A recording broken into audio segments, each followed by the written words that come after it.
Hey there, welcome back, Reveal TV community. Martin here. Today, we're going to talk about the topic that no one really wants to talk about.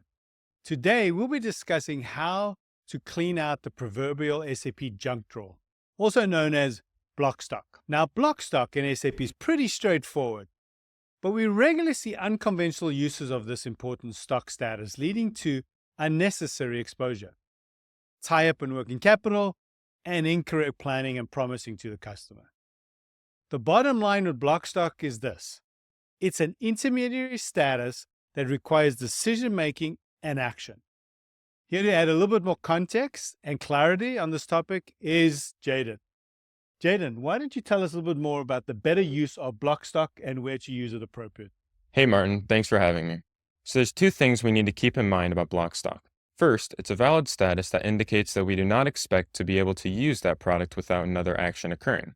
By standard definition, it's not meant to be valid for use or relevant for planning. Second, if we don't stay on top of it, it can quickly build up, and because it's not expected to be usable material, that can result in financial exposure in terms of overprocurement or production. The thing with block stock is that it has a tendency to sit, and we don't want that to happen. We want to use this status with its standard definition and rules, and then make decisions that are followed with action. So let's go in and take a look. Here we are in SAP. I'm going to walk through a couple of transactions today.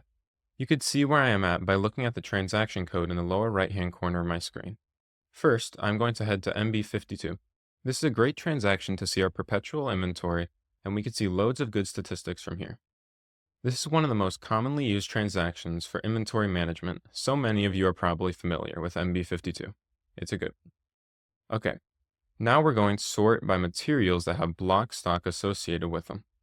Martin mentioned that we are making this video today because we've recently answered questions for a fee organization that have redefined the stock status. What I want to point out to you here is that there are so many options for how to classify our stock status, and each has its own definition and rule set. We would recommend using block stock as it is intended. Do you have a situation that just doesn't allow for that? You can always reach out to us.